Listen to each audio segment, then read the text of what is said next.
Kung bago ka lang sa channel na to at isa kang true-blooded Aldab Nation na nagmamahal po kila Maine Mendoza at Alden Richards, tama po ang channel na pinuntahan mo, kaya consider na kitang bagong subscriber. Welcome back mga kaaldab.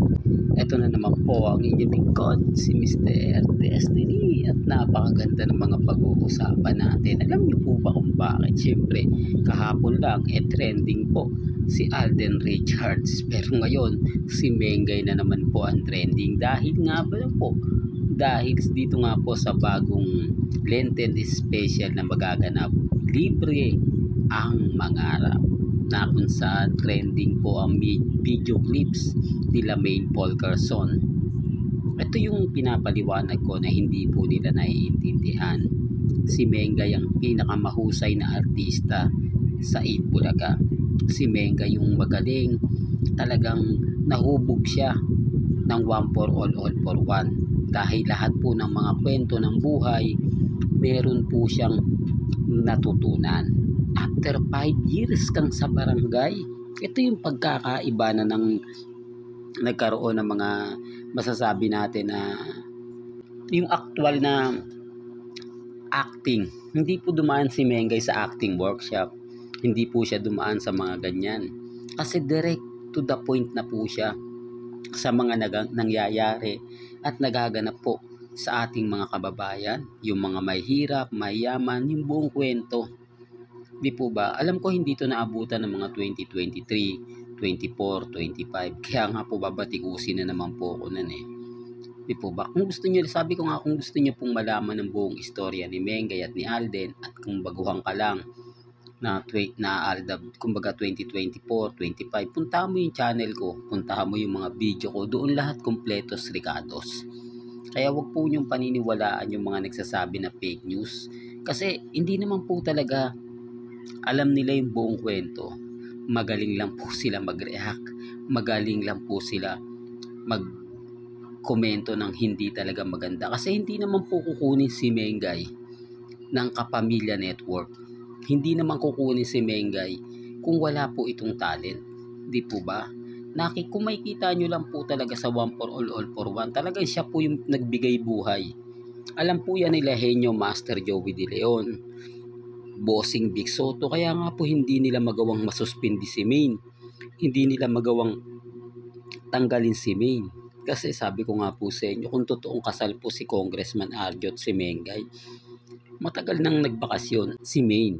Di po ba? Kasi ito alam to ng mga Maine fanatics. Sabi nga niya kung siya'y mag-aasawa, magkukwit na siya sa showbiz.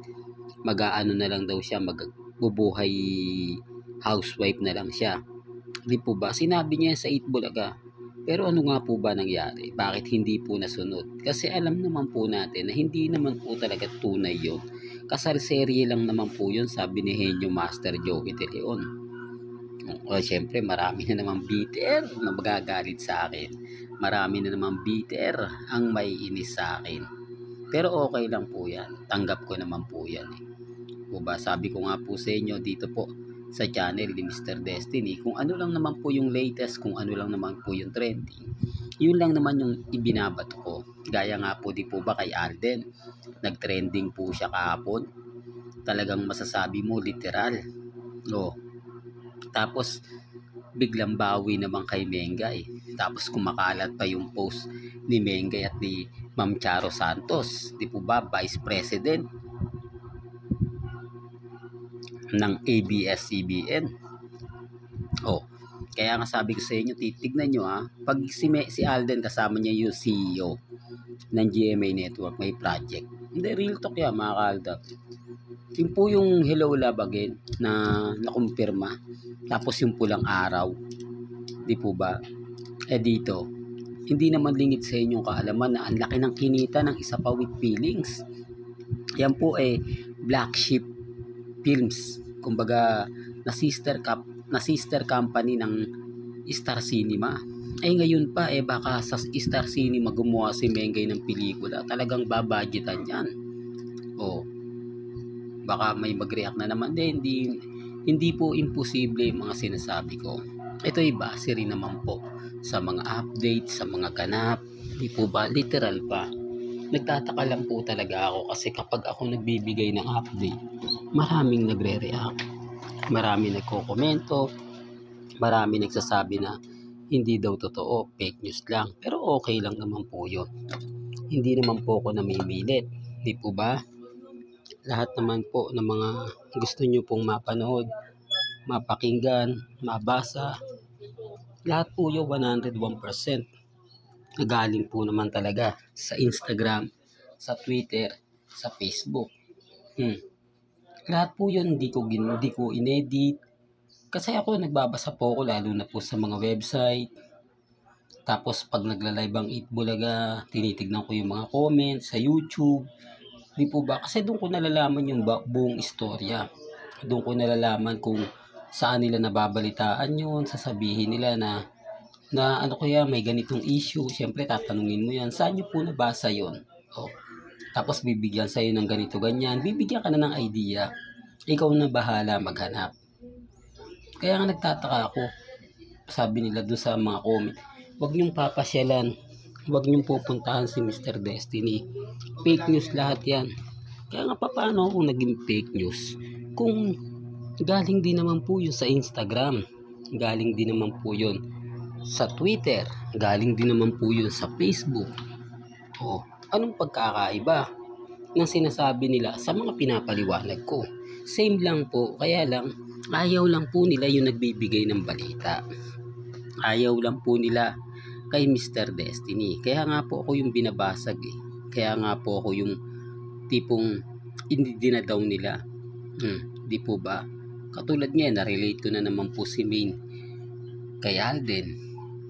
Nag-trending si Alden, inagaw yung trending ni Maine. Imbis na yung kabilang side ang magte-trending, hindi. Di po ba? Tapos yung cut din ngayon, nag-iingay. Di po, pero may pumapansin po ba? Baka sabihin nyo, ikaw nga Mr. Destiny pumapansin. Hindi, para lang po klaro, para lang po malinaw na kahit anong i-post ng cut din, wala na po sa kanilang maniniwala.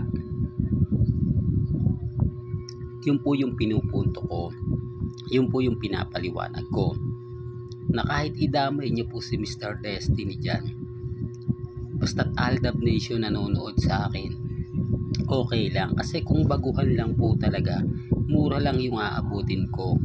Kaya nga po nandito ako, sinasabi ko sa inyo, kung gusto niyo po ng buong istorya, buong kwento, kung saan po nagsimula sina Baby Teo, kung sino-sino nga po ba yung involved kay Baby Teo, puntahan nyo po yung mga luma kong video. Puntahan nyo po yun. Doon malalaman ninyo kung bakit hanggang ngayon nakatayo matatag si Mr. Destiny. Kung bakit ako nananatiling Aldab Nation. Kung bakit ko po mahal ang mga mamis, mga titas, mga senyor, na hindi ko po sila iniwan. At hindi po ako nagpalit ng content para lang po sa pansariling interes. Hindi, real talk yan. Kasi alam ko, darating yung point, magsasama-sama uli po kami. Nagawa na namin to ng tamang panahon. Magagawa din po uli namin ito. Bagamat marami pong mga sakripisyo, talagang ganun ang buhay. Di po ba? Huwag ka lang bibitiw. Huwag ka lang papadala sa mga emosyon nila. Maging kampante ka lang. Di po ba? Kaya nga sabi ko, kung gusto nyo lang naman ng mga update about kina Maine, kina Alden, sa Instagram, sa Twitter, pupunta lang kayo sa channel ni Mr. Destiny. Dito naman po kasi lahat po ng mga nagaganap at nangyayari sa dalawa. Yung mga post nila, mga OOTD nila, mga ganap nila, 101% yan. Diba ba? Na ibabalita ko naman po sa inyo. Kung katulad kay Julia Barreto, talagang pinupost nila yung tandem ng dalawa. Dito naman po kay Mengay at sa Kapamilya Network, hindi ko pa alam kung ano na nga po ba magaganap, kung sino nga po ba yung artistang mapipisil na magiging partner ni Maine Paul Garson. Siyempre, pagka lagi kayong tumututok sa akin, mabibigyan ko po kayo ng update.